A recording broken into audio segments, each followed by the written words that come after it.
Hi Pisces and Pisces rising, this is your February 2017 forecast. So February could be quite a tumultuous month. We've got two eclipses. We've got a full moon lunar eclipse happening on the 11th of February in your 6th house in Leo. And on the 26th of February, we've got a new moon solar eclipse happening in your sign Pisces, so in your 1st house. So eclipses are often signatures of change. They can be events or circumstances that force us into new ways of being in the world, and change can often be challenging and even a little upsetting. The one in Pisces in particular is going to be the mark of the beginning of a period of reinvention for you.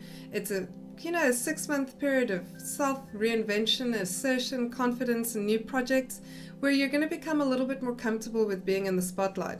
So the focus with that eclipse is really going to be on identity and the self. The full moon lunar eclipse on the 11th of February is going to be in your 6th house, and this is going to see you embracing a period of adapting to changing circumstances, and for you it's going to be around work and health routines. So it's going to be about organizing yourself professionally and organizing your life. You may find that you need to learn new job skills or want to look for a new job. It can also represent a turning point in self-care. So you could have a health crisis that makes you reevaluate your routines and habits and self-care patterns, and look at ways of developing that mind, body and spirit. But let's look at what's happening prior to that. Until the 19th of February, the sun is going to be in your 12th house, and this is of course that period just before your birthday cycle where you review the previous year, you're finishing old business, you're not starting new business. So it's a period of reflection and review. You're recharging your batteries, you're looking at what you've done and deciding what you want to keep and what you want to let go of. So the focus is a bit more on personal and private affairs and reflection, and as I said, completing unfinished business. After the 19th, the sun is moving into your 1st house, and this is quite a different flavor. Here, the sun is really going to give you that sense of being in tune with your inner drives, purpose, identity. You're also feeling more vital, which is to say energetic, and robust. So there's lots of energy. The focus is really on you in the world and how you present and appear to other people. And particularly with the new moon on the 28th of January, that's going to, like I said, be the cornerstone of that period of reinvention of the self. Perhaps it's time for a wardrobe or personal makeover. So looking at new ways of presenting and expanding your personal influence and charisma and appeal. So with the sun in the 1st, the increased energy gives you that hustle and drive. So it's all about determining what you need to do to get ahead and doing those things. So anyway, happy birthday with the sun in your 1st house. It's the start of the birthday cycle for Pisces. So Mercury is going to be in your 12th house for most of February. And Mercury in the 12th can sometimes have one keeping ideas, opinions and projects to yourself. It's a very good placement for research and study in private. So there may be something that you're developing behind the scenes, so you're not yet ready to take it public. So you may just be keeping certain things a little bit more discreet and under wraps for the time being. Mercury in the 12th house is also very good for metaphysical or spiritual studies or disciplines, so it can enhance that period of reflection and review, especially while the sun is in the 12th house until the 19th. So at the end of the month, Mercury will be moving into your 1st house, and this of course has you launching those projects that you've been developing, being more expressive, articulate, and also Mercury in the 1st can be just busy generally speaking. So you can have your finger in a lot of pies, maybe a bit too many. So the challenge is really to focus and, keep your energy and, focus on a few key things rather than spreading yourself too thin, because that can be the danger. But it's also very good for business negotiations. Mercury in the 1st house, very detached, objective, clear-minded. So for you, that's going to be running from the 26th of February onwards. So Mars and Venus are going to be together in Aries in your 2nd house. And Venus in the 2nd, it's very good for attracting money and opportunities to make more money, so increasing financial resources and luck. So Venus, that yin planet, manages to pull those things to you without special effort. But with Mars here, that's going to give you that robust, energetic push, to open up resource avenues. So to increase your earnings or your earning potential.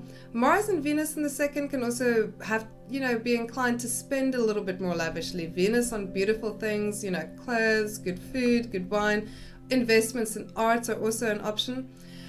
And Mars is going to be, while driven to make more money, also perhaps at times inclined to spend a little bit more rashly. So there could be some rash investments. So just make sure you think through purchases very carefully. Okay, so let's look at what aspects are happening this month. On the 2nd of February, we've got Mercury squaring Jupiter. And at this time, Mercury is still in your 11th house. So this can be a very fortunate and optimistic aspect, even though it's a square. It can be good for long range goals and big picture thinking, planning and foresight. And for you, this is going to be around group activities, projects, or things bigger than yourself that you're affiliated with. So the challenge of the aspect is really that you can be a little bit more sloppy with details, so you'll want to plan a little bit more carefully. So on the 9th, we've got the Sun in the 12th sextiling Uranus in your 2nd house. And this can be good for new activities, self-discovery. The Sun in the 12th can be more inclined towards metaphysical pursuits or spiritual disciplines. So you could be exploring new terrain in this regard. So you'll want to shake things up, explore new things and new ideas. With Uranus in the 2nd, you may even find that you have to suddenly spend money on these things. So on the 11th, we've got that full moon lunar eclipse happening, and this is going to be in your 6th house. So all full moons highlight relationships of all kinds. It's where we can purge ourselves of emotional baggage. And this eclipse has got very favorable aspects with the Sun, Moon, and Jupiter, and the Sun, Moon, and Saturn, and Uranus as well. So quite a positive lunar eclipse happening in your 6th house. So in the 6th house, this can really be, as I said, adapting to a new period of changing circumstances around work and health. So assessing job skills, and interactions with co-workers, colleagues, or employees, reevaluating health habits. So it could be, just purging habits and routines that no longer serve you from your life. So the sextiles and trines really help bring resolution to the oppositions between Jupiter and Uranus and the Sun and the Moon. So, you may find some sudden chance events that bring illumination, in particular around work, routine, health matters. Saturn's going to be a very stabilizing influence in this eclipse. It's going to help you with long-range planning, patience, and emotional strength and, durability. Jupiter, of course, very expansive and optimistic, so a good placement and mingling of energies. And for you around work, health, and routine, what you're going to be, you could also be considering some avenues of financial risk. And, work duties and demands may come up and be reevaluated. And you may find unexpected windfalls, in terms of money. And, or perhaps developments that lead to improvements in terms of health in particular. So on the 14th of February, we've got the Sun sextiling Saturn between the 12th and the 10th houses. And this is a very favorable aspect between these two planets. It can show a good deal of common sense, serious concerns, advice from older people, and, that can be very beneficial. So this is good for you with Saturn in the 10th house, long-range career plans. It's going to be serious long-term commitments in terms of career that you're considering and what you want to use this energy for. So on the 22nd, we've got Mars squaring Pluto between the 2nd and the 11th house. And Mars and Pluto, particularly in these placements with Pluto in your 11th house, can show power struggles, disagreements. It can heighten ambition. It can, and also enable you to get a lot of work done. So that's the positive side of this, some pretty challenging aspect. But you want to watch anger, you want to watch ego conflicts, particularly with groups and group affiliations and power authority figures. So Mars squaring Pluto can be quite challenging. So you want to keep your head low, buckle down, do a lot of work. So really tackle something that requires a lot of energy and stamina. So on the 23rd, we've got Mercury sextiling Saturn, and this is good for critical thinking. It's good for serious matters. It's also very good for teaching or being taught. Again, a good aspect for good advice from peers or respected figures, and very good for careful, conscientious mental work. So very good for accountancy, not so good for creative or big picture thinking. But for anything that you need to really just do carefully and conscientiously, this is a very good aspect. So on the 26th of February, we've got the new Moon Solar Eclipse, and this is happening in Pisces and in your first house. So this eclipse is really dominated by Neptune.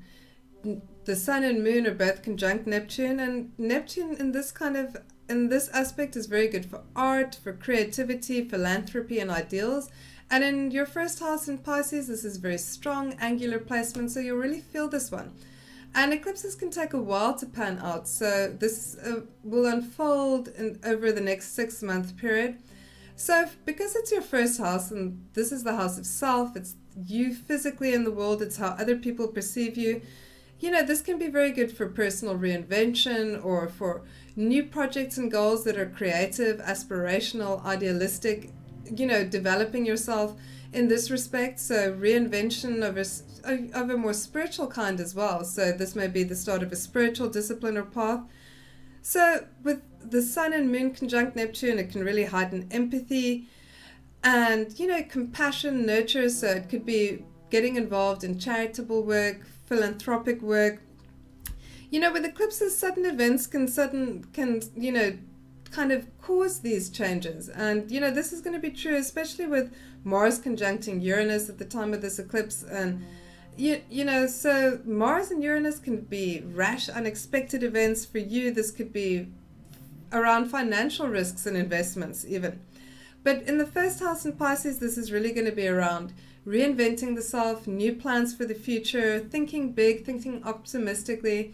The only caveat with Neptune is always to keep your feet firmly rooted on the ground, you know, to act morally and with regards to your own conscience. So you want to watch that dissembling and confusing aspect of Neptune. So don't go after pipe dreams. Make sure that your long-range plans and goals are firmly grounded in the real world. So the month concludes with Mars opposing Jupiter, an aspect that's also active during the eclipse, and this can be a lucky transit with, you know, high physical energy, the ability to get a lot of things done. And for you in the financial houses, it could show money coming in or money going out. So, you know, it can be, like I said, either a lucky transit or it can show taking foolish risks. And for you, this would be around financial investments and matters. So make sure that you consider, if you want to make a big investment or not, and, you know, make sure you've considered things and you're not overextending yourself financially, because that could be the danger with this placement. Anyway, if you've enjoyed this forecast, please like and subscribe, and thanks so much for listening.